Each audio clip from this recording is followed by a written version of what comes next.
Richard Diamond, private detective. Basil Rathbone and Nigel Bruce in the new adventures of Sherlock Holmes. Suspense. The adventures of Sam Spade, detective. Dragnet. And now, Gangbusters. Welcome to the Film Detective Podcast, where we bring you theater of the mind programming from the golden age of radio. I'm your host, Carl Amari. This time, it's a 1953 radio comedy episode of the Jack Benny program with Jack's special guest, Bob Hope. Stick around. We'll be right back. Welcome back to Hollywood's golden age, where Betty Davis, Jimmy Stewart, and Cary Grant ruled the screen. That's what I said, the whole front page out. Well, never mind the European War. We got something a whole lot bigger than that. From silence to the 60s, we're bringing you a new way to enjoy old favorites. Ah, there you are. It's all classics, and it's all right here on The Film Detective.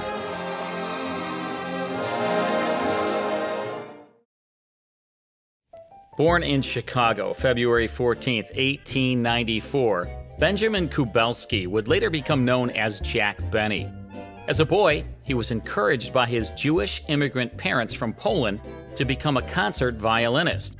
He learned to play quite well and hit the vaudeville stage, where he played popular songs and honed a suave but fragile personality, telling self-deprecating jokes. Benny guested on Ed Sullivan's radio show, March 19, 1932, and was an instant success. Canada Dry signed him to a contract that same year, and soon Jack Benny was broadcasting each week to millions of listeners. His all-star supporting cast included his real-life wife, Mary Livingstone, Eddie Rochester Anderson, Dennis Day, Phil Harris, and announcer Don Wilson. Expert scripts constantly reminded listeners of Benny's portrayal of himself as a lovable, vain miser concerned about his receding hairline and insistence that he was no older than 39. The Jack Benny program made a successful transition to television, and his entire supporting cast was in tow. Benny's radio and television shows ran for more than 3 decades and is generally regarded as the high watermark in 20th century American comedy. In the radio show we're about to hear, Bob Hope is Jack's special guest, and the comedians, along with Bob Cosby, present their version of The Road to Bali. It's back to January 11th, 1953, for the Jack Benny program. The Jack Benny program, transcribed and presented by Lucky Strike. Lucky's taste better. Cleaner, fresher, smoother. Lucky's taste better. Cleaner, fresher, smoother. For Lucky Strike means fine tobacco, richer tasting, fine tobacco. Lucky's taste better. Cleaner, fresher, smoother. Lucky Strike, Lucky Strike. Friends, this is Don Wilson. You know, choosing your cigarette is really simple. Just go by the taste. That's right. For nothing, no nothing beats better taste. And the cigarette that tastes better, cleaner, fresher, and smoother is Lucky Strike. First of all, Lucky's give you the better taste of really fine, mild tobacco. Remember, LSMFT, Lucky Strike means fine tobacco with a wonderful flavor of its own. What's more, Lucky's give you the better taste of a better-made cigarette, made round and firm and fully packed, to draw freely and smoke evenly, to taste cleaner, fresher, smoother. So, friends, for your own smoking enjoyment, remember, better taste is what you're really after. And better taste is what you get in every pack of Lucky's. Be happy. Go Lucky.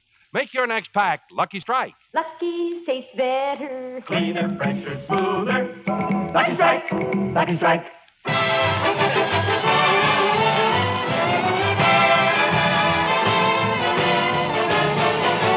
The Lucky Strike program starring Jack Benny with Mary Livingstone, Rochester, Dennis Day, Bob Cosby, and yours truly, Don Wilson.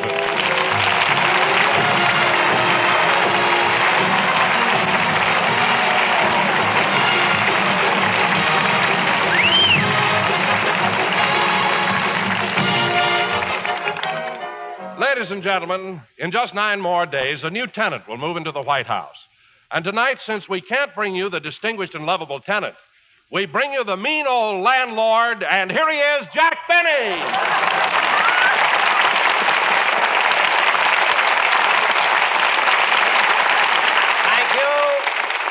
Thank you. Hello again, this is Jack Benny talking, and Don, that's the most ridiculous thing I ever heard. saying that I own the White House. But, Jack, what I said isn't so ridiculous. Technically, as a citizen and taxpayer, you do own the White House. Look, Don. You own all the buildings in Washington. The Capitol, the Library of Congress. Don. The United States Post Office. Don. The United States Supreme Court. Don. The United States Mint. Don, stop it. What'd you say?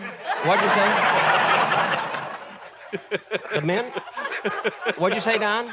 I thought that'd get you, but, Jack, it's true. You own it, I own it, all the taxpayers own it. It's like being a stockholder in a corporation, like the American Tobacco Company. Well, Don, that's a very good comparison because everybody knows that the United States Mint is round and firm and fully packed. And if it isn't, it will be on March 15th. That I know. March 15th? What happens on that day? Well, Don, you wouldn't know about this, but people who earn over $500 a year have to pay taxes.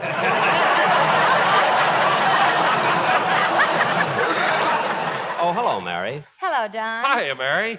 Mary, I said hello, too. I know. Well, what's eating you? Plenty. All I asked you is let me keep a couple of packages of meat in your deep freeze. And this morning, Rochester sent them back to me. He said there was no room. Well, Mary, if there's no room, there's no room. Well, now, wait a minute, Jack. I happen to know that your freezer is unusually large. And just a week ago, I looked in and it was empty. Well, it's full now. No kidding. What's he got in it? His Christmas tree.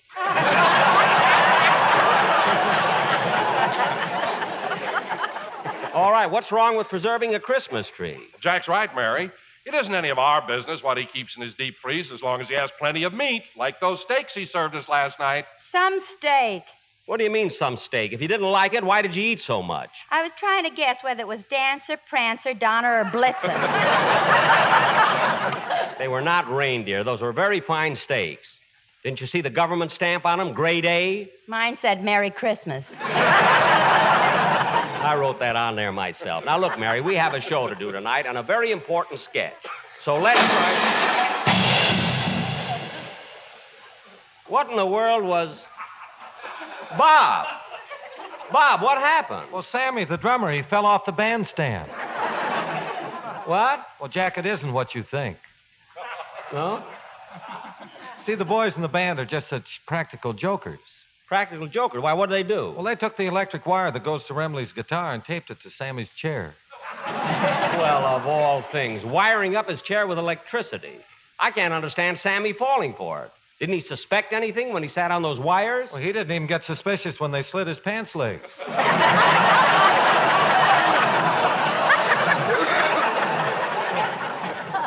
Slit Sammy's pants leg?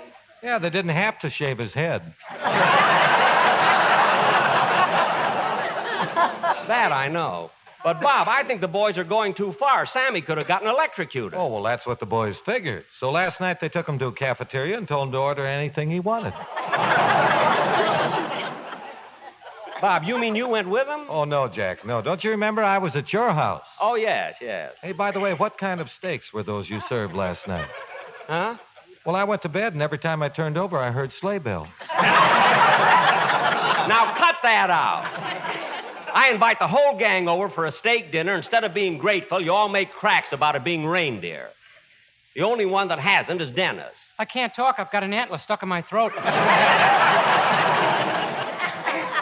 antler? Your hat is still hanging on it. Oh, for heaven's sake. I don't know why it is. I try to do a program and every... Oh, Jack, take it easy. I can't help it. Dennis, why do you go around irritating people? I'm experimenting. What kind of experiment is that? Irritating people. When you do it to oysters, they give pearls.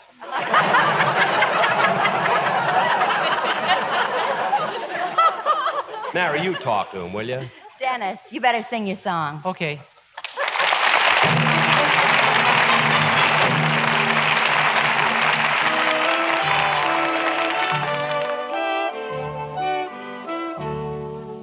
Heart and soul, I fell in love with you.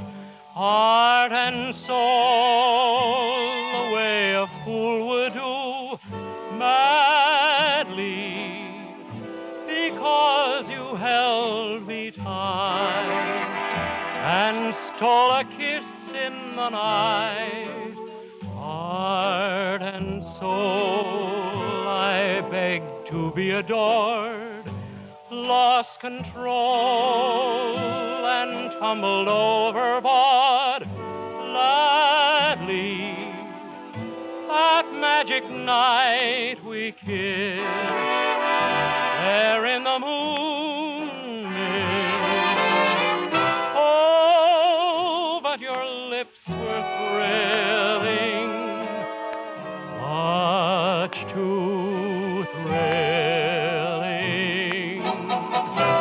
Never before were mine so strangely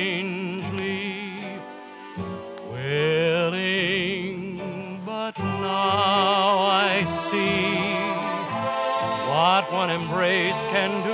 Look at me, it's got me loving you madly.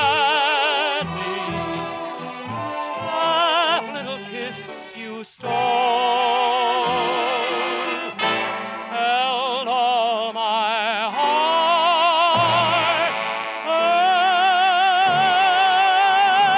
and soul.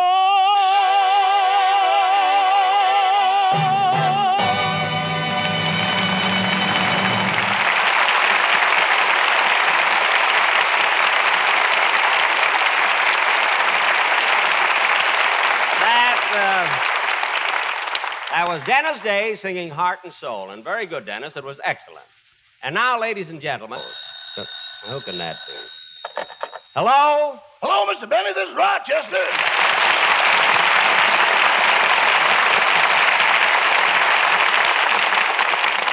Rochester, I'm in the middle of a program. I know, but I want to tell you something. Tell me something. I just left the house a little while ago. Why do you always call me at the studio? I don't get applause at home. Never mind that. What's so important? A man was here from a fan magazine. He said they wanted to print the story of your life, pictures and everything. Oh, pictures too, huh? Yeah, so I gave him some that were taken when you were in the Navy, some when you were in Vaudeville, and some that were taken when you were entertaining overseas. Oh, good, good. Then he asked for one of your baby pictures, but I couldn't find any. Well, what did you do? I slipped him one of mine.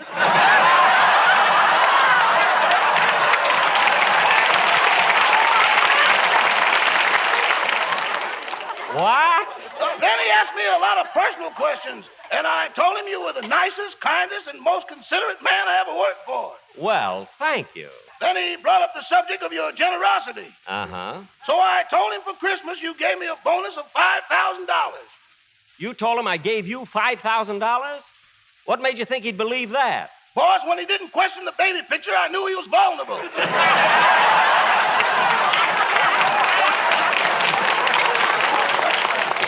Oh. Now, Rochester, I have to get back to the program, so I'll see you later. Goodbye. Goodbye. Oh, say, boss. What now? A few minutes after you left the house, an electric fuse blew out and your freezer went off. An electric what blew out? Fuse. A fuse, huh?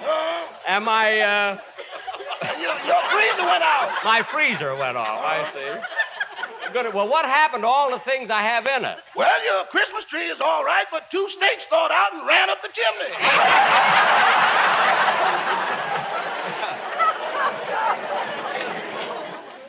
Ran up the... Now, that's ridiculous. Rochester, why did you make up a thing like that? Boss, when you start with applause, you got to end with a laugh. I hope I am as fortunate. Goodbye, Rochester. Goodbye.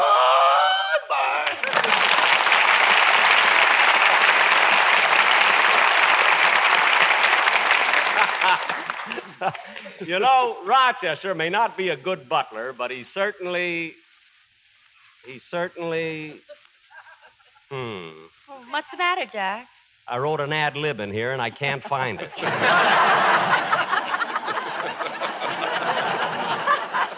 Oh, well. Well, Jack, what about the important sketch you said we were going to do tonight? Oh, yes. And now, ladies and gentlemen, for our feature attraction tonight, we will present our version of that wonderful Paramount picture, The Road to Bali, which stars Bob Hope, Bing Crosby, and Dorothy Lamour. You know, I saw it last night, Jack, and it really is a funny picture. I know. Now, since I'm a comedian, I'll play Hope's part.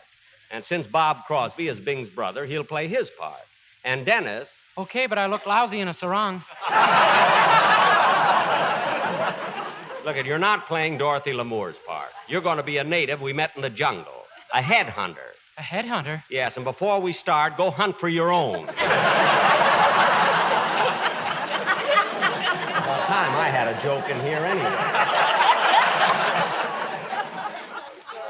Now, as a matter of fact, we were going to have Dorothy Lamour on the show, but at the last minute, something happened. She wanted money. Oh, quiet. Now, Mary, you're going to be Dorothy Lamour. Okay, but with Bing and Bob in the picture, who's going to get me? The May Company, if you keep making those cracks. Now that we've done all the casting, let's get on with our sketch. The Road to Bali. Wait a minute, Jack. What about me? Oh, yes, Don. You've got a very important part. I have? Yes. Paint a white line down your back. You're going to be the road.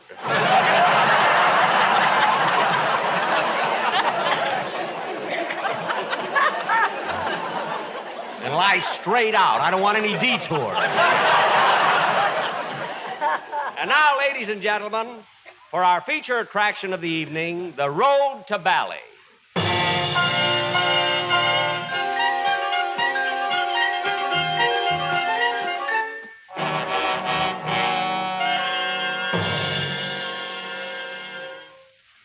My name is Bob Hope.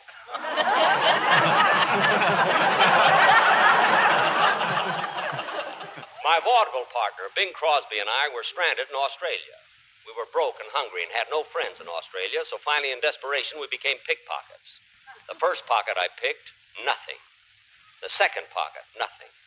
The third pocket bit me. I had picked the pouch of a kangaroo.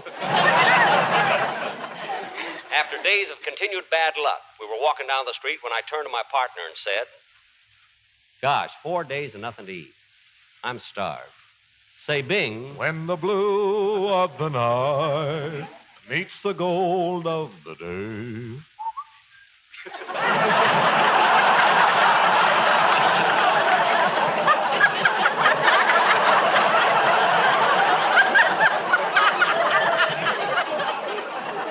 I knew there was something Bing could do that he couldn't.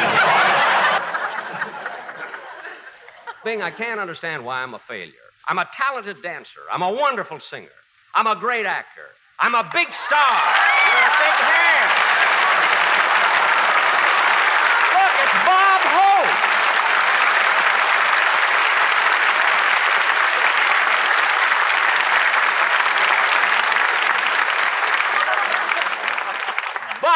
Bob Hope. What a surprise. Some surprise. We had 3 rehearsals. I turned down the first 2 scripts, finally had to call in my own writers, and he's surprised.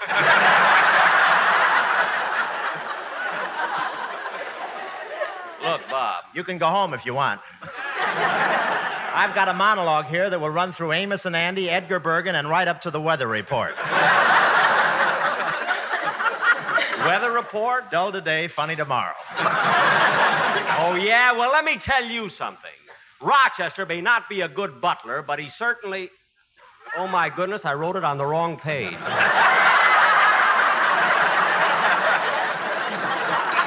Bob, I'd like you to say hello to the other... Just a second, Jack. Huh? A full minute has passed, and you haven't said it. Oh, yes. The Road to Bali. That's better. Jack, why did you have to say Road to Bali? It's either that or money. Hiya, Mary. Hello, Bob. Say, Bob, you know Bing's brother, of course. Oh, sure. Hello, Bob. Hello, Bob. How do you feel, Bob? Fine. How do you feel, Bob? Fine. How's your wife, Bob? Fine. How's your wife, Bob? Fine. How are your kids, Bob? Fine. How are your kids, Bob? 4 writers got paid $6,000 for this sparkling dialogue. Say, Bob, I meant to ask you, does Crosby here resemble his brother Bing much? I don't know. Let me see. Smile, Junior. Okay. Well, they look alike, but Bing is a little fatter around the wallet. He's also a little fatter around the place where he carries his wallet. Which reminds me, I'd like to ask you something, Junior. What is it, Bob? I haven't seen Bing since Christmas. What did he give Santa Claus this year? What?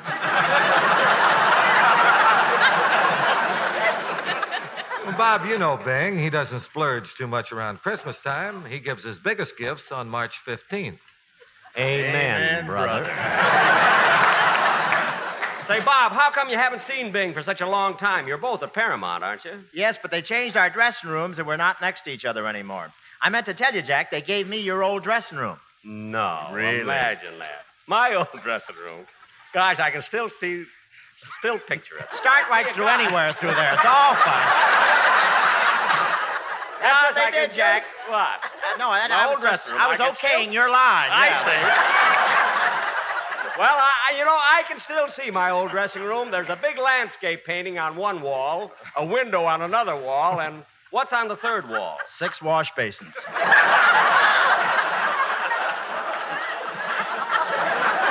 Now, Bob, let's get going. I won't talk until you look at your watch.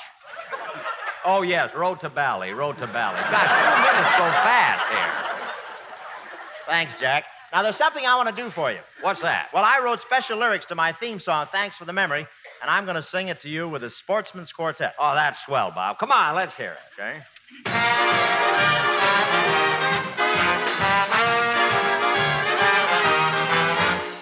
Thanks for the lucky strikes.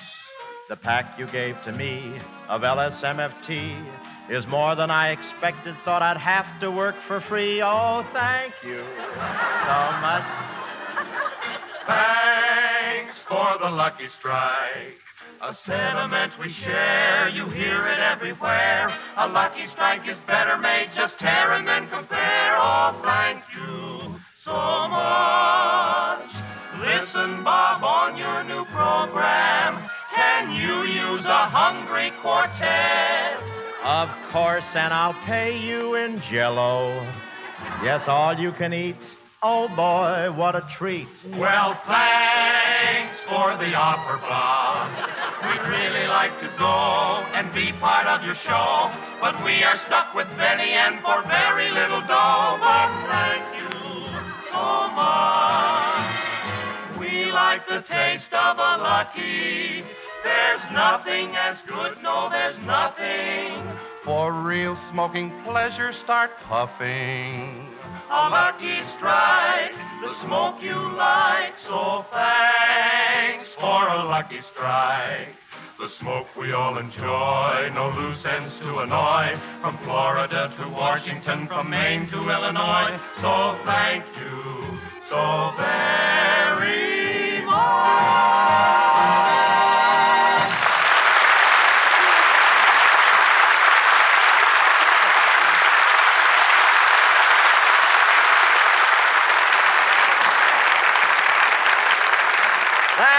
That was wonderful, Bob. Not only did you sing the Lucky Strike commercial well, but you've got the only nose that can tear and compare. By the way, you haven't met Dennis Day yet. Huh? Hello, Mr. Hope. Oh, hello, Dennis. You know, I saw your very first road picture, The Road to Singapore. Really? Yeah, and then I saw The Road to Morocco, The Road to Zanzibar, The Road to Rio, The Road to Utopia, and last night I saw The Road to Bali. No kidding? Yeah, and now that I finally met you in person, I'd like to tell you something. What?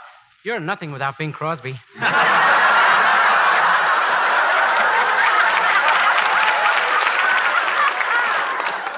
Why, you E-flat idiot.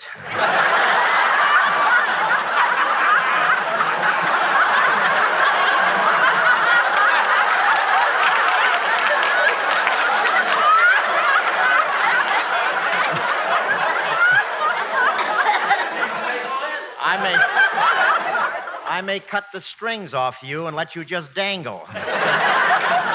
Is this fugitive from Glockamora sticking his tongue out at me? No, that's an antler. Now, let's get on with the sketch. What sketch? The Road to Bali. Good. I got a free one that time.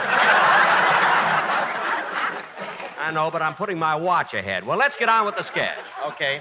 Hey, Jack, who's that lying down on the floor? That's Don Wilson. He's the road. Well, he certainly got the valley for it.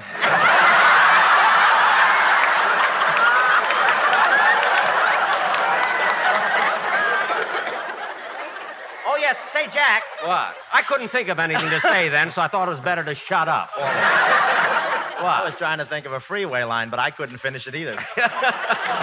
What? Well, Jack. Yes? I think it's only fair for me to play the part I created in the picture. Well, naturally. So I'll play Bing's part. No, Jack. Since Bob here is Bing's brother, he should play that role. Well, what can I do in the sketch? Well, you play the part of the giant octopus. Now, wait a minute. I'm not playing any octopus. But it's a very important part. I don't care how important it is. Imagine a man of my position in show business playing an octopus. But, Jack, it motivates the whole picture. You see, the octopus guards a sunken treasure worth millions of dollars. Well, get me 6 more arms and let's go. I'll set the scene. Ladies and gentlemen, Paramount Pictures presents The Road to Bali with Bing Crosby, Bob Hope, Dorothy Lamour, and starring the octopus. Curtain music. My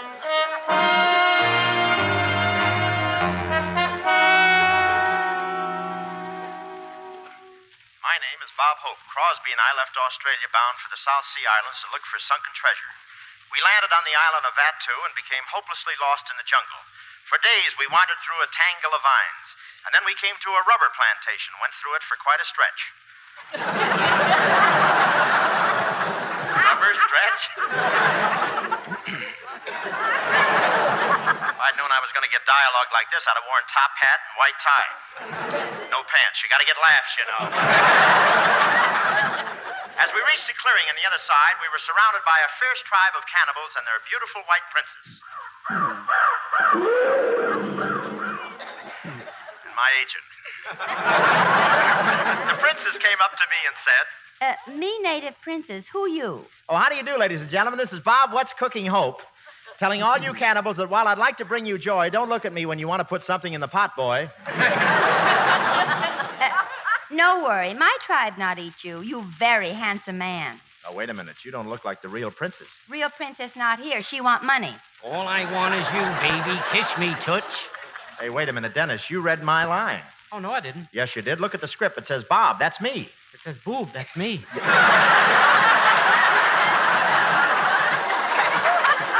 Some sketch this is. It's crazy enough to have Jerry Colonna in it. Greetings, Git. Sorry I'm late. Oh, wait a minute. You're not even in this sketch. How can you make love to the princess? I don't ask questions. I just have fun. Hey, Bob, what about me? Beat it, Octopus. You come in later. Oh. Well, I'm getting out of here. Come on, Bing. When the blue of the night meets the gold of the day.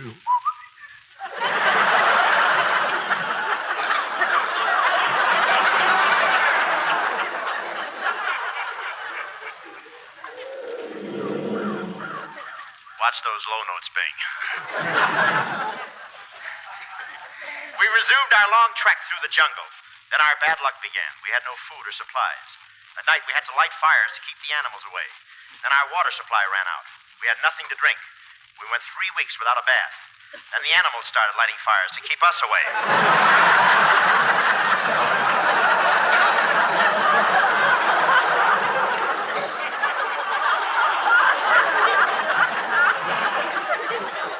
Finally, we came to the coast, and we're looking down into the lagoon when the sunken treasure lay 7 fathoms deep. We got into a boat and rowed to the exact spot. Well, this looks like the place. Don't you think so, Bing? When the blue of the night meets the gold of the day.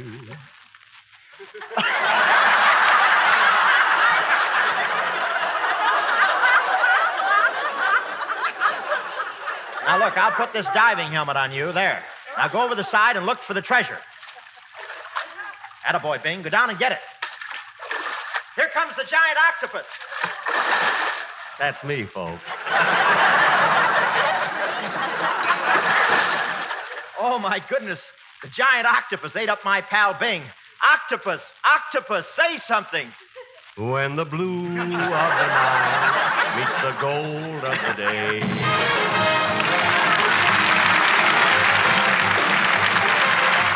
Ladies and gentlemen, the flood of increased enrollments in our schools will create a critical situation within the next few years unless action is taken now. By taking an interest in our schools, all of us can help make sure that the community we live in gets the best education for the money it spends and provides the best possible educational opportunities for our children. So please join and work with local civic groups and school boards. Remember, better schools build a stronger America. Thank you.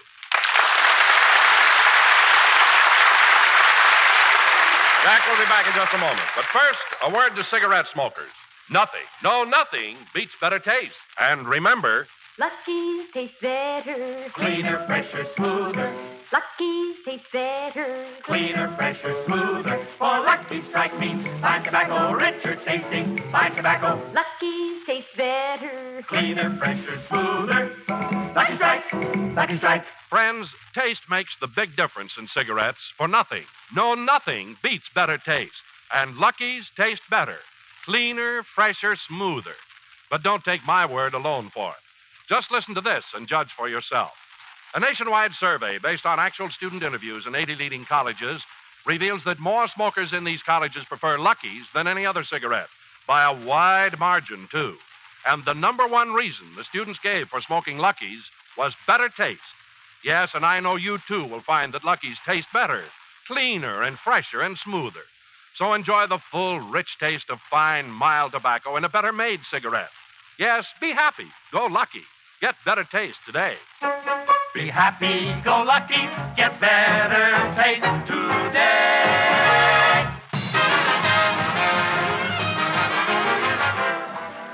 Bob, I want to thank you for appearing on our show tonight and letting us do a parody on your picture, The Road to Bali. Oh, I'm glad to do it, Jack. Good night, Bob. Good night, Jack. So long, folks.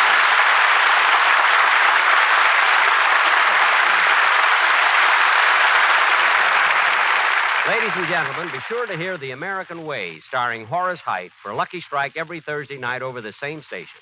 I'm sure you'll enjoy this great new program. Consult your newspaper for the time.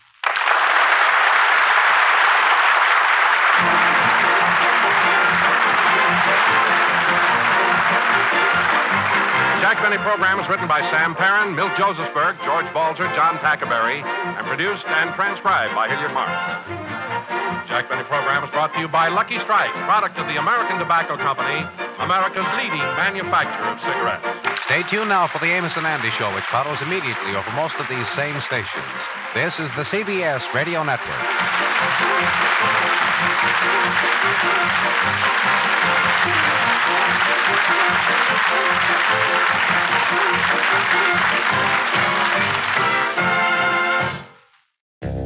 And that's the Jack Benny program starring Jack Benny and his special guest, Bob Hope, as originally broadcast January 11th, 1953.